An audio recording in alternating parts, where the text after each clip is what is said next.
La science sans conscience n'est que ruine de l'âme. Les différentes potentialités dont regorge notre pays, la République démocratique du Congo, profitent-elles à la population congolaise? Ce sont des questions que l'on se pose chaque jour. Chers téléspectateurs de Studio Sango Malamu, merci et bienvenue à votre émission Les Enjeux du millénaire. Nous avons le plaisir d'animer pour vous un nouveau numéro avec un homme des sciences, un homme spirituel, un homme aussi de la politique. C'est le professeur Moka Jean-Paul, à qui je dis bienvenue professeur. Merci beaucoup. Vous êtes professeur d'université, de l'université de Djouma, l'université jésuite, si je ne me trompe pas, dans la province du Bandundu. Vous êtes aussi président, délégué général d'une banque. Il s'agit de Eben Bank, située à Dubaï, aux Émirats arabes unis. Vous êtes aussi politique, président d'un parti politique, un mouvement bleu. Et nous allons essayer de creuser cela au cours de cette émission. Professeur d'entrée de jeu, vous avez, dans le couloir, en venant ici, apprécié l'intitulé même de cette émission, Les enjeux du millénaire. Quel entendement, qu'est-ce que vous avez de cette émission, de ce concept? L'eau sera la prochaine guerre de la planète. Notre pays regorge de 25% des réserves d'eau douce de la planète. Et voilà une réunion internationale où l'on décide à notre place parce que nous n'avons pas su être Donc vous parlez présents. d'un complot contre le pays? Non, pas du tout. Je parle de l'incompétence et de l'insouciance de notre classe politique qui ne parvient pas à prendre les mesures et les décisions qu'il faut au moment où il faut. Ouais. L'enjeu, je vous ai parlé de plusieurs enjeux, je ne sais pas si vous voulez que je les aborde ou bien ce sera plus tard. Oui, juste de manière synthétique. Il y a l'enjeu du coltan, il y a l'enjeu du cobalt, il y a l'enjeu des terres, il y a l'enjeu du courant, de l'hydroélectrique. Je pense que c'est déjà pas mal. Oui, ou le barrage hydroélectrique d'Inga, la capacité, ce que vous dites, d'alimenter toute l'Afrique centrale? Pas seulement l'Afrique centrale. Inga a la capacité d'alimenter jusqu'à l'Afrique du Nord. Nous y reviendrons, professeur Moka Jean-Paul. Vous avez initié un plan qui porte votre nom. C'est un plan salutaire pour la République démocratique du Congo. S'il est mis en œuvre, on peut avoir les grandes articulations de ce plan, professeur. Ce plan s'articule autour d'une valeur de 100 milliards de dollars comme budget national pour le pays. Un budget qui peut facilement être mis en route si nous attaquons de front la problématique de la corruption. Vous le savez, aujourd'hui, les ressources, les revenus que notre État perçoit pour le pétrole s'élèvent à environ 425 millions de dollars, alors qu'en réalité, les entrées sont autour de 50 milliards de dollars annuels. Donc nous avons 49 milliards 575 millions de dollars qui disparaissent dans les airs. Le conseil spécial du chef de l'État déclare que 14 milliards de dollars disparaissent dans les poches des personnes qui évidemment dirigent le pays. Et jusque-là, nous savons qu'il n'y a eu aucune condamnation ni poursuite judiciaire. Aucune poursuite judiciaire. Donc, avec 100 milliards de dollars, nous pouvons commencer par donner 500 dollars tous les mois à toutes les personnes qui travaillent dans ce pays. ce qui fait environ 18 milliards de dollars. Dans les 18 milliards de dollars, quand nous vous donnons, vous qui travaillez et payez vos taxes, 500 dollars, nous vous faisons une proposition. La proposition est la suivante. Pour vos paiements d'eau, en moyenne, nous allons retirer 20 dollars pour payer à votre place. Même chose pour votre courant. Pour les paiements des frais académiques, nous allons retirer 50 dollars. Ce qui permet aux enfants arrivés en âge d'études supérieures de pouvoir obtenir une bourse. Bourse que nous avions dans le passé sous le régime Mobutu et que plusieurs pays africains pratiquent encore jusqu'en ce jour. Oui. Concernant les frais médicaux également, quand les enfants sont malades ou votre épouse est malade, vous savez vous faire soigner dans les hôpitaux grâce à votre carte de mutuelle. Et nous retirons 40 ou 50 dollars, ça dépend, sur cette dépense. Même chose pour votre maison. Nous allons ouvrir une ligne de crédit hypothécaire pendant une quinzaine d'années et chaque mois, nous retirons 120 dollars sur cet argent. Mais cela vous donne l'opportunité d'avoir une maison d'environ 4 chambres, un jardin et de pouvoir léguer quelque chose à vos enfants. Il restera plus ou moins, je n'ai pas fait le calcul ici, aux alentours de 250 dollars mensuels que nous vous remettons. Alors imaginez que monsieur et madame travaillent tous les deux. Ça fait, on vous remet 250 dollars, on remet 250 dollars à madame. Cela, c'est au-dessus de votre salaire. Donc, je ne parle pas ici de votre salaire.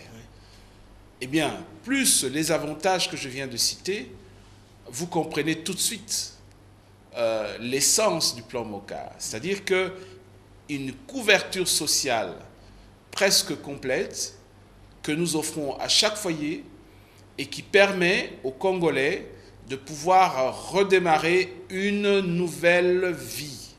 Ça ne coûtera que 18 milliards de dollars. Or, l'enveloppe que je prévois... 18 milliards pour le budget national. National et annuel, n'est-ce pas?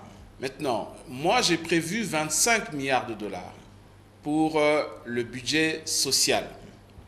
Parce que le social est une priorité pour notre pays, vous le savez bien. Vous voyez qu'il reste une enveloppe de 7 milliards.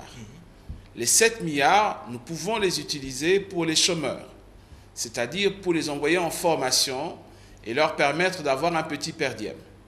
D'autre part, nous mettons en place des incitants pour que les entreprises puissent employer les chômeurs. Donc, l'entreprise y voit son intérêt parce qu'il va embaucher des gens pour réduire son assiette fiscale. Pour nous, c'est une bonne chose parce que ça permet à un maximum de Congolais de pouvoir avoir non seulement accès au marché du travail, mais vous comprenez tout de suite également accès au plan MOCA. Donc, un étudiant qui vient de terminer et qui pendant 2 ans n'a pas trouvé de travail, se retrouve dans un programme de réinsertion, d'embauche au sein d'une entreprise où il suit une formation. Pendant cette formation, il reçoit son petit per diem. À la fin de cette formation, il peut être embauché par une entreprise. Pourquoi? Parce que l'entreprise y voit son intérêt, puisque nous réduisons la charge fiscale. Eh bien, cet étudiant va alors se qualifier pour le plan MOCA, et le plan MOCA va lui permettre non seulement de pouvoir acheter sa première maison, non seulement de pouvoir se marier et donc de là avoir un véhicule, bien sûr, puisqu'il a quand même son salaire, mais avoir une protection médicale pour lui et pour sa femme, avoir des paiements de son courant, des paiements de son eau et commencer normalement une vie. Ça, ce sont des choses qui sont, je dirais, accessibles à tout le monde. La question qu'on devrait se poser aujourd'hui, c'est comment se fait-il pendant toutes ces années, il n'y a aucun de nos gouvernants qui a été capable de faire cela? Oui. Moi, je pense qu'il y a deux réponses. La première, c'est un manque de vision. Et la deuxième, c'est la corruption endémique qui existe dans ce pays. Et la mauvaise gouvernance aussi. Mais évidemment, puisque la corruption fait partie de la mauvaise gouvernance.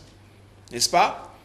Il est difficile de bien gouverner quand on n'a pas de vision. Et qu'en est-il de guerres à répétition? Parce que la présence des guerres, des groupes armés repousse aussi les investisseurs. Il y a plusieurs manières de faire taire les armes. Plusieurs manières. La manière la plus classique, la manière à laquelle tout le monde va d'abord penser, c'est l'armée. Or, quand vous regardez l'état de notre armée actuellement, notre armée est totalement infiltrée. Infiltrée par des étrangers, infiltrée par un brasage, on ne sait plus qui est qui. Et donc, il n'y a pas de cohésion dans notre armée. Nous avons également une armée qui est surpeuplée. Nous avons facilement plus de 150 000 effectifs dans notre armée. Or, avec à peine 30 000, nous pouvons défendre ce pays. 30 000 militaires bien entraînés, bien équipés, bien motivés par un plan de carrière, nous pouvons défendre les frontières de la RDC. Maintenant, la question, qu'est-ce que nous faisons des 120 000 qui ne se retrouvent plus dans ce cas? Il y a plusieurs manières de les utiliser. Nous pouvons les utiliser, par exemple, pour aider nos populations paysannes à construire des ponts. Un génie civil? Exactement, c'est ce que je suis en train de dire. Et donc, vous voyez tout de suite que quand on entre dans cette dynamique-là, il existe une nouvelle confiance qui va s'établir entre la population et l'armée. Parce qu'actuellement, c'est chien et chat. Là, nous brisons ce cycle. Alors, ça, c'est la façon, je dirais, la plus classique, puisqu'on dit qui veut la paix prépare la guerre. Vous savez que nos frontières sont poreuses. Vous savez qu'aujourd'hui, le Congolais est la risée de toutes les nations d'Afrique. Et donc, il faut rétablir notre autorité, autorité que nous avons eue il n'y a pas si longtemps. Il n'y a pas si longtemps, tout le monde respectait l'armée congolaise. Les gens venaient au Congo pour se faire entraîner par nos officiers. Exactement. Qui étaient entraînés dans les meilleures académies du monde. Nous devons refaire marche arrière, nous devons revenir dans cet état, et pour le faire, eh bien, nous devons donner les moyens nécessaires à notre armée. Attention, nous devons également leur redonner la confiance. Et pour leur redonner la confiance, mais eux doivent voir aux leaders des gens qui leur donnent confiance. Parce que le militaire sacrifie sa vie pour protéger la population. Mais non, si le même militaire voit qu'il vit dans la misère, pendant que vous, les dirigeants, vous vivez dans l'opulence et dans les bêtises, comprenez que le militaire n'est pas très motivé à servir son pays. Quand il voit que le pays est totalement infiltré à l'Est et que quand il ose en parler, on le mute ailleurs ou bien on le tue ou bien on le fait taire, ben vous comprenez tout de suite que le militaire n'est pas très motivé. Ça, c'est la façon la plus classique pour aborder ce problème. L'armée aujourd'hui vous dira qu'avec 3 milliards de dollars maximum, ils savent se restructurer. Ça, c'est les dernières propositions qu'ils ont fait à notre armée, à notre gouvernement, et jusqu'à présent, il n'y a pas grand-chose qui a été fait. Dans le plan que moi je propose, il y a 25 milliards de dollars qui est proposé pour l'armée. Vous comprenez tout de suite qu'une armée qui vous dit qu'avec 3 milliards, il peut se restructurer correctement, mais si vous lui donnez 25 milliards, il y a plus qu'assez pour faire beaucoup de choses. Pour les États-Unis, Trump a voté, a proposé 50 milliards de dollars. Mais attention, les États-Unis, ce n'est pas le Congo, et je ne pense pas que le budget de l'armée américaine est autour de 50 milliards. Je dois voir les chiffres. Le budget de l'armée américaine doit plutôt se calculer en trilliards. Hein, donc là, il y a quelques zéros qui doivent manquer. Mais dans le cas de l'armée congolaise, avec 25 milliards, nous pouvons faire du très très bon travail. Mais il existe d'autres méthodes pour redonner confiance. Quand les nations voisines voient que le Congolais reprend de la confiance, voit que le business fonctionne au Congo, mais ils ne seront pas très motivés pour venir détruire le lieu où ils peuvent venir pour faire des trades ou pour faire le commerce. Mais actuellement, ils sont motivés. Pourquoi? Parce qu'ils voient qu'il y a du désordre, eux, ils ont besoin de survivre, alors on se retrouve avec des choses aberrantes, telles que des compagnies rwandaises enregistrées sur la bourse de Londres dans le diamant ou dans le coltan, alors que nous n'avons même pas une seule compagnie enregistrée au niveau de la bourse de Jobourg. On voit aujourd'hui des compagnies rwandaises enregistrées sur la bourse de Londres pour le diamant. Il n'y a pas de diamant au Rwanda, et pour le coltan, il n'y a pas de coltan au Rwanda. Donc vous comprenez que lorsque nous allons rétablir le tissu économique et redonner confiance au peuple congolais, eh bien, les autres nations vont avoir tendance à se dire, comme ça marche bien au Congo, pourquoi est-ce que je n'irai pas au Congo, par exemple, pour y habiter? Mais une fois encore, pour venir habiter au Congo, actuellement, vous le savez, eh bien, nous n'avons pas de carte d'identité. Aujourd'hui, votre carte d'identité, c'est votre carte d'électeur. Mais est-ce que vous saviez qu'il existe environ 500 000 réfugiés à l'est du Congo qui ont des cartes d'identité congolaises? Je n'ai pas dit carte d'électeur, je n'ai pas dit passeport. Ils ont des cartes d'identité congolaises.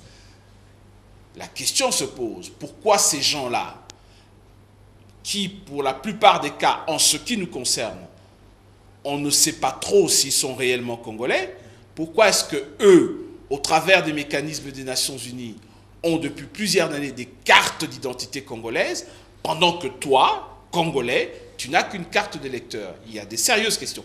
Donc, vous comprenez que la problématique de la défense de notre territoire... Des cartes d'identité, oui, j'ai bien dit carte d'identité. Je n'ai pas dit carte d'électeur. Je n'ai pas dit passeport. Ils ont des cartes d'identité. Chose que vous aurez peut-être dans 5 ans. N'est-ce pas? Donc, la problématique de la défense ne se limite pas à la problématique de l'armée, ça ne se limite pas à la problématique de la confiance entre le tissu militaire et ses dirigeants, mais également à la problématique sécuritaire et migratoire. Donc nous devons avoir un système migratoire, des services d'immigration qui fonctionnent correctement. Professeur, vous parlez de 25 milliards de dollars pour remonter l'armée congolaise, mais de manière globale, le budget de l'État peut se chiffrer à combien? C'est ce que je disais au début, je parlais de 100 milliards de dollars. J'ai même expliqué comment est-ce que nous pouvons obtenir ces 100 milliards de dollars. Aujourd'hui, vous savez que nous avons 5 milliards seulement de dollars. Saviez-vous qu'ici à côté, en Angola, une province a un budget provincial de 10 milliards de dollars? Comment est-ce que vous pouvez expliquer que le pays le plus riche au monde, le second pays le plus grand en Afrique, se retrouve avec une population de 80 millions d'habitants, avec 5 milliards de dollars, pendant qu'à côté, vous avez une provincette de l'Angola avec 10 milliards de dollars. Voilà, je vous vois sourire. Il y a bien là des choses qui ne tournent pas rond. Donc, j'ai parlé comment mobiliser ces ressources grâce à la lutte sans merci contre la corruption. Donc, on augmente les recettes de l'État grâce aux ressources naturelles que nous avons ici. J'ai cité l'exemple du pétrole, où on nous vole 49 milliards de dollars. Il existe également nos carrés miniers, pour ne parler que de ça. Dès le moment où on entre dans un système où tout le monde sait qu'il faut payer ses taxes, parce que sinon on se fait coincer, et du moins on sait que les nouveaux dirigeants ont la volonté de lutter contre la corruption. Donc, la multinationale étrangère qui arrive au Congo pour créer de l'emploi, au lieu d'aller donner 10 millions à un ministre pour avoir sa licence, il sait que ces choses-là ne se font plus. Il va verser ce qu'il doit payer dans la caisse de l'État. Et à ce moment-là, cet argent va servir à la population. Et donc, à ce moment-là, nous avons notre enveloppe de 100 milliards de dollars. On peut même dépasser cela. Et avec cela, nous pouvons faire ce que je vous ai dit tout à l'heure. Vous parlez moins de régie financière, professeur, qui mobilise aussi des recettes, notamment la DGI, la DGRAD, la DGDA et l'OCC. qui peuvent aussi renflouer la caisse de l'État. C'est ce que j'expliquais tout à l'heure. Toutes les régies financières en RDC aujourd'hui qui sont supposées faire entrer de l'argent, dans 100% qu'ils reçoivent, il y a 60 à 70% qui disparaissent dans les poches des dirigeants. Il n'y a que 20 à 30% qui est utilisé pour les réels besoins de l'État. Pourquoi? Mais parce que le système est corrompu, parce que le système est alimenté. Le chef prend une partie, le sous-chef prend l'autre, la personne qui a aidé que vous deveniez PDG a sa part, et en fin de compte, la petite assiette qui reste, c'est ce qui va servir à faire les routes, c'est ce qui va servir peut-être à faire les hôpitaux ou alors à aménager les aéroports. Donc, la première lutte, c'est la lutte contre la corruption.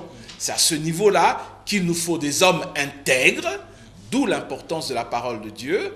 Il nous faut des personnes intègres qui ne vont pas avoir la culture de prendre dans la caisse de l'État et donc qui vont permettre au circuit financier de fonctionner correctement.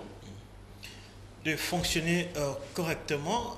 Professeur, est-ce que ce sont des données chiffrées lorsque vous parlez de 100 milliards de dollars ou ce sont des estimations?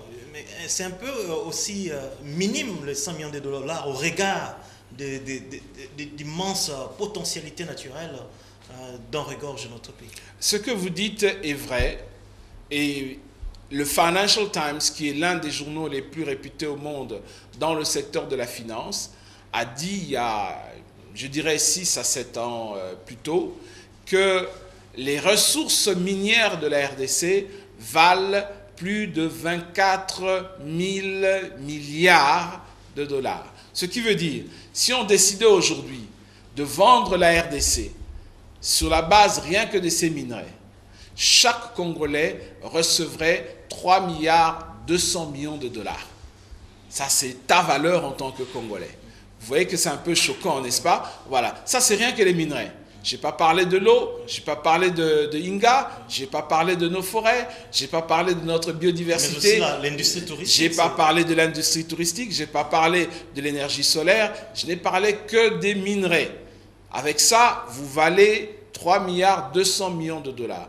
Donc, bien sûr que nous pouvons avoir des budgets beaucoup plus importants, mais avouez qu'il faut partir de quelque part. Quand on part de 5 milliards et qu'on arrive à 100 milliards, il y a quand même un pas qui est fait. Quand on parle de zéro plan social à des personnes qui peuvent avoir leur courant payé, leur eau payée, les frais médicaux payés, les frais académiques payés et l'une des crédits pour acheter une maison, avouez quand même que c'est déjà un pas, c'est un point de départ. Et puis, progressivement, ceux qui viendront par la suite pourront construire à partir de là.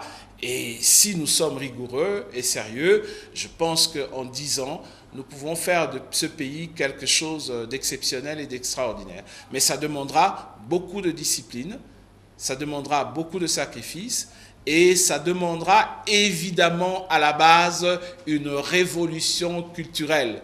Ce qu'on entend souvent les Congolais dire, il nous faut un changement de mentalité. Voilà. Professeur, vous l'avez dit, il faudrait un changement de mentalité. Mais quelque part, vous avez évoqué la question de mauvaise gouvernance, la corruption. Mais vous ne trouvez pas qu'il y a aussi le fait que les grandes puissances convoitent les richesses de la RDC et ils l'instabilisent pour continuer à piller les ressources? Nous ne sommes pas la première nation au monde qui a dû faire face au phénomène que vous parlez. Si vous prenez l'exemple de la Corée du Sud, lorsqu'il y a eu la séparation entre la Corée du Nord et la Corée du Sud, la Corée du Sud était totalement contrôlée et dominée par les États-Unis d'Amérique. Aujourd'hui, l'économie sud-coréenne est l'une des 7 économies les plus puissantes au monde. Nous avons eu d'autres cas, peut-être je peux citer quel autre pays, on peut parler du Brésil, qui est passé par là également. On peut même à la limite parler de l'Europe, puisque après la Seconde Guerre mondiale, l'Europe était complètement détruite. C'est grâce au plan Marshall qui venait des Américains que l'Europe a pu se reconstruire. Donc, nous ne serons pas les premiers à avoir été exploités par les superpuissances et qui, grâce à nos ressources, grâce à notre propre courage, c'est ce qu'on a appelé se prendre en charge, reconstruire le pays et ensuite émerger et devenir un leader mondial où nous pourrons nous asseoir sur la même table que les autres quand il s'agit par exemple de discuter du problème climatique. Vous le savez, aujourd'hui, c'est le problème majeur de notre planète. Alors comment est-ce que vous pouvez expliquer que nous avons le second poumon de la planète et que nous ne sommes nulle part dans les discussions? C'est comme si on disait, eh bien, il y a une discussion sur la prolifération nucléaire et qu'on dise aux États-Unis, ne venez pas à table, ça n'a pas de sens. De la même manière, aujourd'hui, on ne peut pas circuler le monde entier, mettre des milliards et des milliards pour la problématique du changement climatique et la RDC n'est nulle part. Ça n'a pas de sens. Ça n'a pas de sens. Professeur, parlons cette fois-ci de la mise en œuvre de ce plan. C'est un plan juteux, je le dis, quand j'ai appris que j'avais droit à 3 milliards de dollars dans ce pays. En tout cas, je suis choqué. Parlons de la mise en œuvre de ce plan. Professeur, comment cela sera appliqué dans notre pays? Où ce sont des théories? Est-ce qu'avez-vous eu le temps de voir, par exemple, les autorités établies pour essayer de négocier avec eux sur la mise en œuvre de cela? Oui, ce plan a été déposé au bureau du chef de l'État le 9 mai 2013. Ça fait 17 ans que je travaille sur ce plan. Donc ce n'est pas quelque chose qui date de maintenant. Si vous allez dans le journal La Référence, en 2001, vous verrez déjà où on parle de Jean-Paul Moka et son plan Marshall. C'est depuis 2001 que je travaille sur ce plan. Et c'est un plan qui a eu le temps d'être étudié, alimenté, soutenu par d'autres pays également qui m'ont aidé dans cette tâche. Il y a eu des Russes, il y a eu des Américains, des Allemands, des Angolais, des Israéliens, pour ne citer que des Belges, des Français, pour ne citer que cela, il y en a d'autres, qui ont travaillé avec moi pour mettre, il y a eu des Congolais bien sûr, pour mettre au point ce plan. D'ailleurs, pour ce plan, je vous apprends, j'espère que vous n'allez pas être choqués et surtout j'espère que je vais être en mesure de bien vous expliquer les choses. Eh bien, dans ce plan, nous avons inclus la révolution de la modernité. C'est-à-dire que nous avons dû étudier également la révolution de la modernité et voir les choses. Une révolution dont les résultats n'ont pas été... Mais justement, la problématique du résultat de la révolution de la modernité n'est pas la conception de la révolution de la modernité. Ça a été la problématique de la mise en pratique de cette chose. Et cette mise en pratique ne pouvait pas se faire parce que les hommes qui ont porté cette révolution n'avaient pas la qualité, la stature et surtout l'intégrité morale pour mener ce plan jusqu'au bout. Il faut bien comprendre, quand nous parlons de la révolution culturelle pour la RDC, le changement de mentalité, c'est de ça qu'on parle. La première richesse de la RDC, ce n'est pas son diamant, ce n'est pas son or ni son coltan. La première richesse de la RDC, c'est vous le Congolais. Donc le leader que je suis doit pouvoir vous inspirer, vous, pour que vous repreniez confiance dans le système, que vous repreniez confiance en vous-même, que vous repreniez confiance dans les institutions et qu'ensemble nous puissions travailler sur cette révolution culturelle. Remarquez que toutes les grandes nations du monde ont connu des révolutions culturelles. Donc nous en RDC, nous ne serons pas les premiers. Mais il faut évidemment un leader qui a une vision claire sur cette révolution culturelle qui, dans notre cas, je précise, ne peut pas passer en dehors ou à côté de la parole de Dieu. Vous remarquerez même, je ne sais pas pourquoi les Congolais sont si nerveux quand on doit parler de la parole de Dieu à l'intérieur de l'inspiration des institutions. Mais tous les pays occidentaux sont passés par là, pour ne citer que ça. Toutes les grandes nations du monde sont passées par là, pour ne citer que ça. In God we trust, pour ne citer que cela. Mais pourquoi est-ce que maintenant, le Congolais, parce que les Européens viennent leur dire « Non, nous ne voulons pas les histoires, vos histoires de religion et tout ça dans les institutions », et le Congolais s'aligne. Mais par contre, quand on vient nous imposer certaines antivaleurs, et je vais les citer, telle que l'homosexualité. Là, on nous dit, ben, si vous n'acceptez pas l'homosexualité, nous allons vous sanctionner, vous n'aurez plus de fonds. Et donc, un pays où l'homosexualité est officiellement reconnue, on peut être homosexuel en RDC et pratiquer son homosexualité, alors que ça ne fait pas du tout partie de nos valeurs. Revenons à nos valeurs. Soyons qui nous sommes. Nous sommes Congolais. Nous n'avons pas besoin des Belges, des Français et des Américains pour nous apprendre comment vivre. Prenons-nous en charge. Nous avons des cerveaux, n'est-ce pas? Prenons-nous en charge parce que nous avons aussi un Dieu et allons de l'avant. Là, vous parlez, professeur, d'un problème d'homme. Il s'agit d'un problème d'homme qu'il faut pour la République démocratique du Congo. Je me rappelle même que le chef de l'État avait décrié le fait que autour de lui, il n'y avait pas d'hommes intègres autour de lui. Est-ce que le problème est qu'il manque autour du chef des hommes intègres? Et vous avez aussi bien évoqué qu'il y a un sérieux problème de leadership. Est-ce que c'est l'entourage du chef qui est mauvais, ou c'est lui qui doit désigner des personnes qu'il faille à la place qu'il faut, ou c'est un problème de son entourage qui doit assainir? Mon frère, nous sommes ici en train de parler devant des centaines, si pas de milliers de Congolais qui nous suivent en direct. Et d'autres qui vont nous suivre en différé, grâce à YouTube et le reste. Vous pensez que, honnêtement, en tant que serviteur de Dieu, je vais tomber dans la banalité qu'on entend ici souvent, où on veut que le problème soit uniquement le problème du président, ou bien problème uniquement de son entourage? Mais non. Le problème que nous avons aujourd'hui, c'est un problème des Congolais, des dirigeants, de l'entourage du président de la République. C'est un problème global. Mais c'est un problème global, n'est-ce pas? C'est un problème global. Nous avons les dirigeants que nous méritons.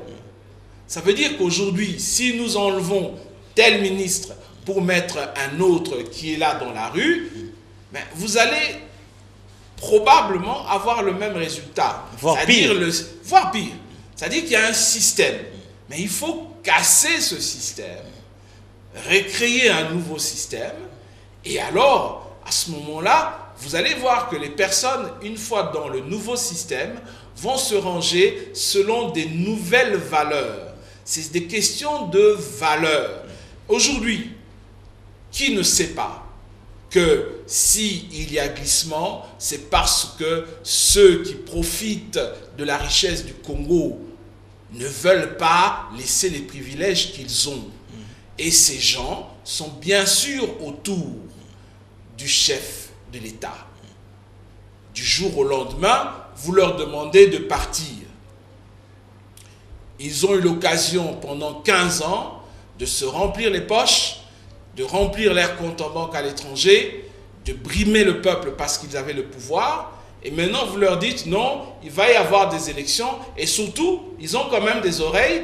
Et le peuple dit, Mbala Oyo, Binonyon Subozo Kende. Mais ils n'ont pas envie de perdre les privilèges. Donc, ils ont deux possibilités. Soit, ils vont essayer de faire un coup d'État contre leur chef, de manière à préserver leurs privilèges, ou ils vont essayer de saboter le système électoral, soit par la tricherie, soit par le glissement, ou ils vont essayer de faire les deux, n'est-ce pas? Au niveau de ce qu'ils peuvent fomenter comme coup d'État contre le chef de l'État, nous ne sommes pas les services de l'ANER. Donc il n'y a rien que nous pouvons faire à ce niveau-là, sinon que de le mettre dans la prière, pour qu'il soit protégé et qu'il puisse terminer calmement son mandat et qu'il aille se reposer, enfin, du moins, qu'il aille s'asseoir au Sénat et qu'il continue paisiblement sa vie. Mais pour le processus électoral, chacun d'entre nous doit prendre ses responsabilités. Et nous devons tous devenir des témoins directs de ce qui va se passer pendant cette Professeur, vous élection. avez épinglé une question importante qui est la parole de Dieu qui doit être ancrée dans le système dans notre pays. Professeur, mais la RDC est réputée nation chrétienne à 90%. La parole de Dieu est prêchée. De quelle parole de Dieu parlez-vous? Moi, je vous parle par exemple du fait que notre constitution dit que nous sommes un pays laïque. Nous ne sommes pas un pays laïque. Ça, c'est une clause de la constitution que nous devons changer. Nous sommes un pays chrétien. Vous voyez dans la constitution américaine, il se base sur la Bible. Mais pourquoi est-ce que nous, on ne pourrait pas faire la même chose? Vous allez au Ghana, il commence la session parlementaire par la prière. Vous entrez à la Maison-Blanche, le président des États-Unis commence sa journée avec son équipe et des pasteurs par la prière. Pourquoi est-ce que nous, on ne peut pas faire la même chose? Parce que les Belges nous disent que ce n'est pas ça, parce que les Français nous disent que non, ce n'est pas ça. Nous devons être nous-mêmes. Nous ne sommes pas belges, nous ne sommes plus des colonies belges, nous devons être nous-mêmes. Chez nous, la parole de Dieu est importante, et si nous avons la tête du pays qui montre l'exemple en disant, pour moi, la parole de Dieu est le commencement de toute chose, mais vous allez voir, il y aura quand même des changements au niveau de la manière de se comporter. Je rappelle à nos téléspectateurs que nous recevons le professeur Jean-Paul Moka. Il est professeur d'université, il est économiste, il est politique. Avec lui, nous essayons de parler d'un plan qui porte son nom, un plan salutaire pour la République démocratique du Congo qui pourra sortir le pays de ce trou noir dans lequel le pays sombre. Professeur, puisque vous parlez de la parole de Dieu, j'informe à nos téléspectateurs que vous avez échangé avec les autorités de l'ECC, l'Église du Christ au Congo, le week-end dernier, et avec qui vous avez partagé ce plan. Professeur, pourquoi vous avez choisi l'Église du Christ au Congo?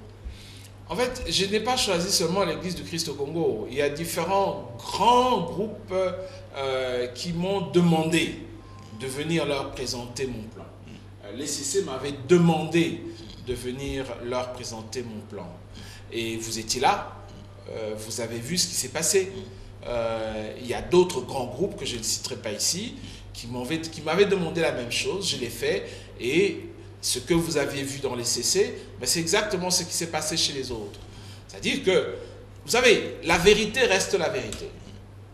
Et quand quelque chose est bon, on sait que c'est bon. Quand tout le monde se met d'accord sur quelque chose, ben on sait que c'est ça et c'est comme ça. Et nous sommes justement dans le temps de la grâce. Je vous ai dit que le mouvement bleu avait comme base le psaume 23, « L'Éternel est mon berger, je ne manquerai de rien ». Alors maintenant, nous passons de la parole inspirée à la parole qu'on dit à Kinshasa au taux du jour. Hein, donc nous avons traduit cela au taux du jour. Professeur, nous reviendrons au mouvement bleu. Nous voulons d'abord savoir, professeur, vous semblez ne pas répondre à cette question. Je vous ai demandé la faisabilité de ce plan MOCA. Comment ce plan quittera l'abstrait vers le concret? C'est très simple. La prestation de serment du nouveau président de la République est programmée pour le 12 janvier 2019. Imaginons que c'est moi qui prête serment ce jour-là. Je prends 2 jours, 3 jours de repos. Le 15 janvier, si ce n'est pas un dimanche, parce que le dimanche chez moi c'est précieux, je commence le travail. Et je commence le travail... Donc là, vous annoncez déjà vos couleurs. Non, non, je réponds à votre question. Ouais. Vous avez dit pratiquement comment ça va se passer. Ouais. Pour que ça se passe pratiquement, ben, il faut que j'ai les rênes du pouvoir. Ouais. Sans cela, ce n'est pas possible, n'est-ce pas? Ouais. Voilà. Donc, le 15, je commence mon travail. Mais la première chose que je dois faire, ben, c'est d'abord essayer d'avoir une formation d'un gouvernement. Un gouvernement qui va mettre en exécution ce plan. Or, vous le savez comme moi, que ce gouvernement ne pourra être que l'émanation des tractations qui vont avoir lieu par rapport à la majorité qui va se dégager au sein du Parlement. Mais moi, si je veux mettre en pratique ce plan, il ne me suffit pas simplement de gagner les élections présidentielles. Je dois également avoir une coalition au niveau parlementaire pour que ces parlementaires puisse porter ce plan. Donc il me faut une majorité de députés également au sein du Parlement. Chose impossible? Non. Pourquoi? Macron l'a fait en France. Oui. Voilà. Donc il y a moyen de le faire aussi en RDC. Donc dès le moment où j'ai la majorité parlementaire, le Premier ministre sera quelqu'un en qui j'ai entièrement confiance et quelqu'un qui a la capacité et qui comprend les détails de ce plan pour pouvoir le mettre en exécution. Et donc, pour le mettre en exécution, nous allons d'abord devoir faire appel à toutes les personnes qui, dans le passé, se sont engagées en disant « Moka, le jour où tu prends le pouvoir au Congo, nous allons mettre les ressources nécessaires pour que ça fonctionne. » Ça, c'est une partie. L'autre partie, nous allons immédiatement faire main basse sur la corruption de manière à recevoir les ressources dont nous avons besoin pour faire fonctionner le pays. Nous devons avoir rapidement des rencontres avec les institutions internationales de manière à voir dans quelle mesure nous pouvons dégager certaines lignes. Au début, nous ne pouvons pas faire autrement. Nous ne pouvons pas faire autrement parce que nous n'avons pas assez de ressources. Mais très rapidement, quand je dis très rapidement, c'est-à-dire dans les 48 mois, oui, c'est-à-dire les 2 ans, oui, nous devons nous débarrasser du soutien du Fonds monétaire international et de la Banque mondiale. Nous n'avons pas besoin d'eux. Nous allons devoir comme l'a fait survivre avec nos Laurent Désiré Kabila. Il n'y a pas seulement Laurent Désiré Kabila qui l'a fait. L'Angola l'a fait également. Le Botswana l'a fait. Donc il n'y a pas que le Congo qui a besoin de faire ça. Nous devons le faire. Nous devons très rapidement mettre sur pied un marché boursier en RDC. Le marché boursier en RDC va permettre aux investisseurs étrangers, avec des grands incitants fiscaux, de venir mettre de l'argent ici. Ça veut dire que non seulement nous avons un ministre de Finances qui a la confiance de ces gens, mais également un gouverneur de la Banque centrale qui a la confiance de ces gens. Est-ce que vous pouvez imaginer un homme d'affaires étranger venir dans ce pays, c'est un cas réel, mettre 2 milliards de dollars au sein de nos banques et on utilise son argent et au moment où il vient dire mais comment se fait-il que vous utilisez mon argent sans mon autorisation, on lui fait des garanties bancaires et jusqu'à aujourd'hui le pauvre monsieur n'est pas payé. Où allons-nous? Donc, il nous faut un gouverneur de la Banque centrale et un ministre de Finances qui ont non seulement entièrement ma confiance, mais ils ont également entièrement la confiance de ceux à l'extérieur qui veulent travailler avec nous. Avec ça, nous pouvons très rapidement, lorsque le Premier ministre viendra défendre son budget auprès du Parlement, avoir ce fameux budget de 100 milliards de dollars et avec les efforts de recettes que nous faisons, nous allons dégager cet argent et avec cet argent, nous allons commencer par ce que je vous ai dit tout à l'heure, c'est-à-dire les fameux 500 dollars comme incitant pour les gens qui travaillent, les fameux 7 milliards pour les chômeurs qui veulent retrouver du travail au travers de la formation, les fameux incitants pour les entreprises qui doivent embaucher ces gens, mais également, au-delà de tout cela, il y a des gestes forts que nous devons poser très rapidement. Je vais donner un exemple. Par exemple, le prix du Kwanga, oui, il est à 500 francs aujourd'hui. Oui. On va faire des gestes forts. On va le baisser, par exemple, à 100. N'est-ce pas? Oui. Pour permettre aux gens de rapidement pouvoir se nourrir. N'est-ce pas? Nous allons également, très rapidement, aider certaines routes à être élaguées rapidement. Et qu'en est-il de l'éducation? Vous prenez la gratuité aussi de l'enseignement? Attention, allons-y doucement. Allons-y doucement. Vous le savez peut-être que officiellement, l'éducation est gratuite dans ce pays. Moi, je me rappelle du ministre Matata Poyo qui avait fait passer des lois ici où l'éducation est gratuite. Mais ce n'est pas le cas. Oui. Voilà. Donc, ne donnons pas des fausses promesses. L'éducation ne pourra pas tout de suite être gratuite, mais il y a des gestes que nous allons devoir poser. Par exemple, en tant que professeur aujourd'hui, à cause de la différence qui existe entre le taux du dollar et le taux pour lequel je suis payé, au lieu d'être payé 4 000 dollars mensuels, je reçois 1 200 dollars. Donc déjà, il faut rétablir cette chose par rapport au professeur pour qu'un professeur puisse recevoir les salaires qu'il a besoin. Donc créer cette classe moyenne la classe entre moyenne, le plus riche et le plus oui, la pauvre. classe moyenne en RDC aujourd'hui, bon, il faut quand même l'avouer, ça c'est l'une des choses que la majorité a quand même pu faire. Soyons honnêtes, on ne peut pas dire aujourd'hui que la majorité n'a rien fait. Ça serait malhonnête de notre part de dire cela. Ils ont quand même fait certaines choses. Ce que nous disons, c'est qu'ils ont fait est largement insuffisant. Comme quoi, par exemple? Mais c'est par exemple la question de la classe moyenne. Quand en 2000, nous n'avions pratiquement plus de classe moyenne dans ce pays. Tous ceux qui constituaient la classe moyenne avec Mobutu avaient disparu. Ils étaient tous partis vivre dans leur villa en Belgique et en France. Hein, n'est-ce pas? Nous n'avions presque plus de classe moyenne. Quand vous regardez l'an 2000 et l'an 2017, nous avons recréé une classe moyenne. Mais cette classe moyenne n'est pas aussi consistante qu'il pourrait l'être. Avec le système que je propose, au niveau des fameux $500, nous allons très rapidement recréer cette classe moyenne. Et c'est cette classe moyenne qui, combinée avec l'entrepreneuriat, que nous allons recréer une économie bouillante et qui va nous mener vers l'avant. Donc, je disais, la gratuité de l'enseignement, pas tout de suite. Il faudra attendre un petit peu, peut-être 1 an, on va voir. Mais en tout cas, il faut déjà que le salaire des enseignants, le salaire des professeurs, soit mis à niveau. On doit les payer selon le taux réel du dollar et non pas selon le taux de $920. Aujourd'hui, il y a eu des négociations avec le ministre de l'Éducation. Je crois qu'ils ont augmenté un petit peu.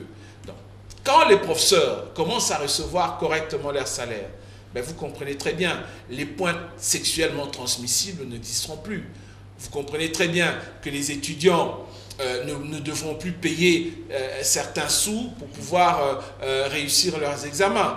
Donc nous allons progressivement commencer à lutter contre les antivaleurs qui existent également dans le milieu académique. Et donc la qualité de l'enseignement va augmenter. Et quand la qualité de l'enseignement augmente, crois-moi, moi je suis parent, j'ai 5 enfants, on est prêt à se battre pour chercher l'argent. L'essentiel est que l'enfant puisse bénéficier d'une éducation de qualité. Et la gratuité, c'est quelque chose qui viendra peut-être après 1 année, quand nous aurons bien analysé le système éducationnel, quand nous aurons bien compris les failles de ce système. Alors à ce moment-là, nous allons mettre en pratique ce qui d'ailleurs a déjà été décidé. C'est la loi. C'est la loi, mais sauf que cette loi n'est pas encore appliquée jusque-là. Professeur, les téléspectateurs comprennent déjà que vous avez des ambitions politiques et je informe que vous dirigez un parti, les Partis Bleus, et un parti qui veut être de l'opposition, de la majorité ou centriste? Nous sommes ni centristes, ni de la majorité, ni de l'opposition. Pourquoi? Parce que donc là, vous êtes une chauve-souris, là. Non, nous sommes un parti indépendant. Nous sommes indépendants. Nous voulons être propres. Nous sommes nouveaux. Nous n'avons aucune tâche. Et pourquoi aller se mettre dans une casserole où il y a déjà plein de saleté? Bleu. Pourquoi la couleur bleue? Bleu, parce que c'est la couleur de la vie. Ton corps est constitué, votre corps est constitué de 70% d'eau. Et quand vous montez dans le ciel, vous regardez notre planète, vous voyez que c'est bleu. C'est-à-dire que la planète bleue, c'est la couleur de notre planète. Donc, c'est également le symbole de la Terre. Donc, le symbole de la vie. Vie parce que nous avons un génocide dans ce pays. Plus de 10 millions de morts, on n'en parle pas assez. Nous devons protéger nos populations. La terre, parce que l'Ikambu Amabele, la terre est devenue un problème dans notre pays. Les étrangers achètent nos terres, les étrangers prennent nos terres à l'est, au nord, au sud. Mais c'est également le symbole de notre drapeau, c'est-à-dire le symbole du patriotisme. Et enfin, c'est le symbole de l'espoir, parce que quand je regarde vers le ciel, ça a la couleur bleue. Et donc, mes yeux s'élèvent vers les montagnes. N'est-ce pas? Vers les montagnes, nous chutons. D'où viendra le secours. Nous chutons déjà, professeur. Certainement, le plan MOCA sera votre programme d'action. Ça ne fait aucun doute, puisque ça fait 17 ans que j'y travaille. C'est cela que je mettrai en place dès que je prends les commandes du pays. Professeur, un mot pour clôturer notre discussion. La matière est abondante, nous y reviendrons dans nos prochaines éditions. Nous ne croyons pas que c'est la dernière émission avec vous, nous allons y revenir, mais pour aujourd'hui, un message à nos téléspectateurs. L'Éternel est mon berger, je ne manquerai de rien. Il me fait reposer dans des verts pâturages, il me dirige près des eaux paisibles, il restaure mon âme. Il me conduit dans les sentiers de la justice à cause de son nom. Quand je marche dans la vallée de l'ombre de la mort, je ne crains aucun mal, car tu es avec moi. Ta houlette et ton bâton me rassurent. Tu dresses devant moi une table en face de mes adversaires. Tu oins d'huile ma tête et ma coupe déborde. Oui, le bonheur et la grâce m'accompagneront tous les jours de ma vie et j'habiterai dans la maison de l'Éternel jusqu'à la fin de mes jours. Psaume 23 du roi David. C'est sur cette note de psalmiste que nous terminons cette émission Les Enjeux du millénaire. Merci de nous avoir suivis. Excellente suite des programmes sur les studios Sangomalamu.